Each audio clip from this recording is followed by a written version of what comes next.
Hello and welcome to the College Investor Audio Show. Today we talk about graduate school, specifically the GRE. What is the GRE? And what do all these different numbers and scores mean?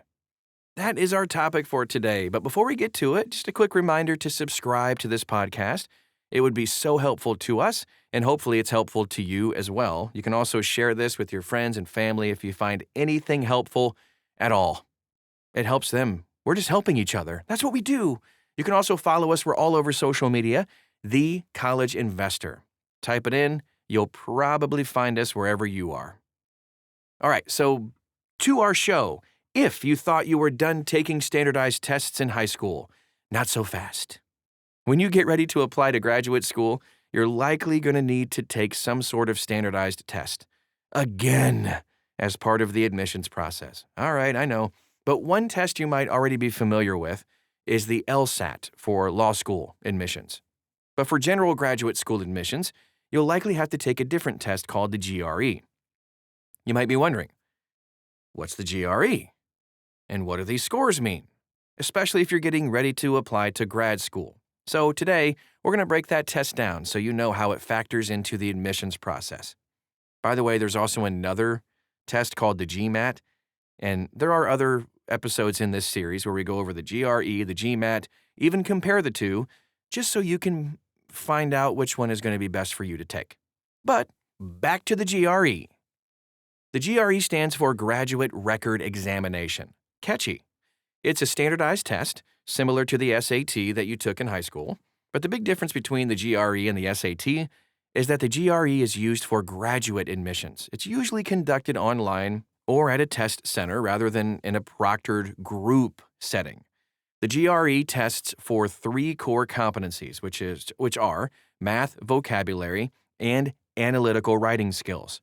The test is administered by Educational Testing Services. It costs $220. You can take the test up to 5 times in a 12-month period. Each attempt needs to be 21 days after the prior attempt. Test takers who take the GRE several times can choose which scores to send to graduate schools. That's nice.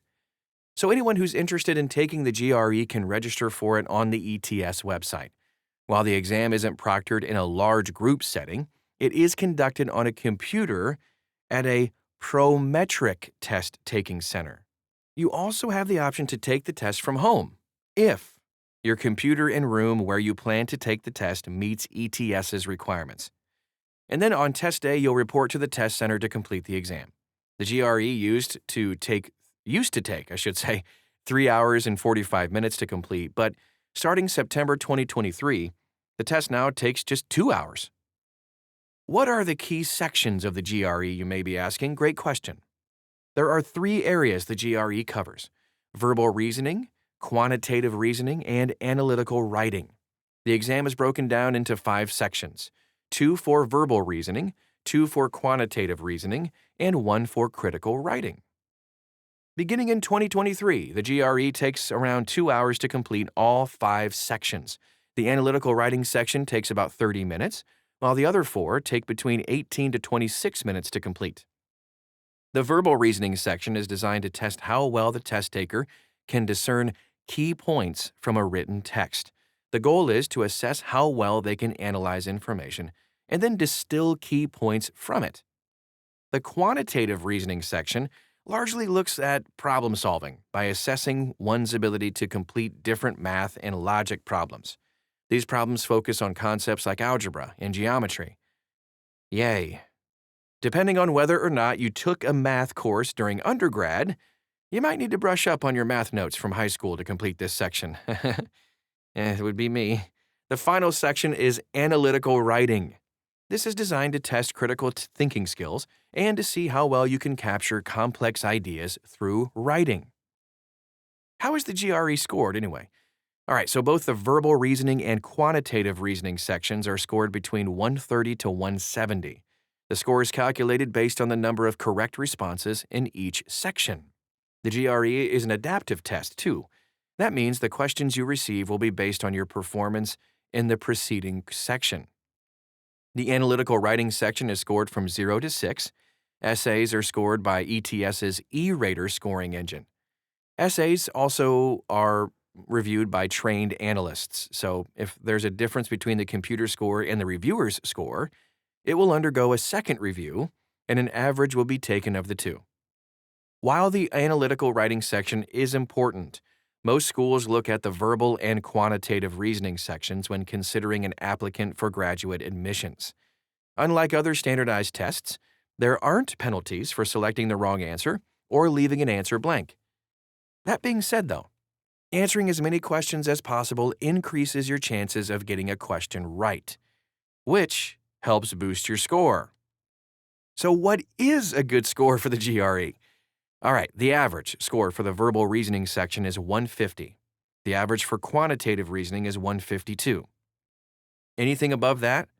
Good score, my friend, with scores in the 160s being competitive for tippy-top schools.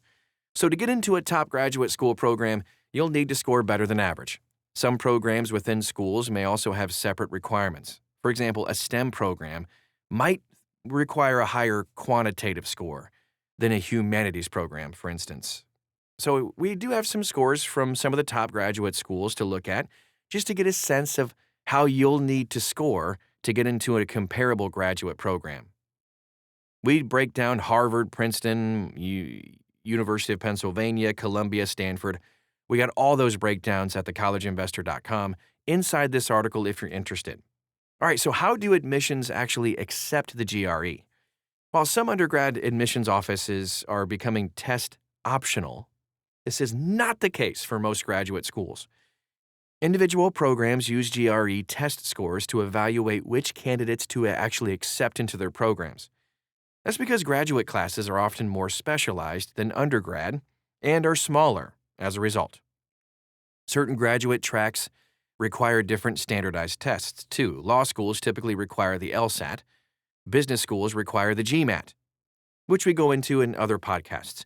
Some schools may accept the GRE in lieu of these other tests, but it's best to consult with the program itself you're applying to before submitting a GRE score. You don't want to do something you don't need. So should you take the GRE or not? That is the question. If you intend to pursue a graduate degree, then you should take the GRE. Unlike the SAT, which is usually taken either your junior or senior year of high school, you have a bit more flexibility with applying to grad school. Many applicants spend a few years in the workforce, gaining experience before going back to school to pursue an advanced degree. Plan to take the GRE around your desired graduate school's application cycle, too. If you'd like to take the test several times, it might be wise to take the GRE a year or more before you plan to apply. That way, you can give yourself multiple attempts at the test, allowing you to select the best score to increase your chances of getting admitted to your desired school. Let's take a look at some ways to prepare for the GRE before we wrap up for today. So depending on your goals, it might make sense to invest in a test prep course just to prepare for the GRE. This is especially true for working professionals who haven't taken a standardized test in a few years. Before investing in a test prep course, though, one thing you can definitely do is take a practice test to score yourself. Unlike the SAT or ACT, grad schools assess the quantitative and verbal reasoning sections individually. You can find practice tests right inside this article at thecollegeinvestor.com. You might find that you score well on verbal reasoning, but need to refresh on high school algebra. Instead of registering for a comprehensive course, though, you can invest in study material that helps brush up on specific topics you might be rusty in. If you find that you don't have time to commit to a full prep course, there are a number of free and low-cost study options available as well. Magoosh is a popular, low-cost option that offers quick test prep materials. It's also really fun to say, Magoosh. Alternatively, the ETS website, Khan Academy, not as fun to say, but still pretty good, and popular test prep site, the Princeton Review, offer free resources to prepare for the exam as well. Free is always good. And that's it. That is our show for today. I hope it was helpful. If it was and you think it can help somebody else, please feel free to share this with a friend. We would greatly appreciate it. You can also stop by thecollegeinvestor.com to dive in deeper on everything you need to know about the GRE, the GMAT, And anything else you want to know, too. All things money, finance, investing, it's all there. thecollegeinvestor.com. Thanks again for stopping by today, and we'll talk to you again real soon.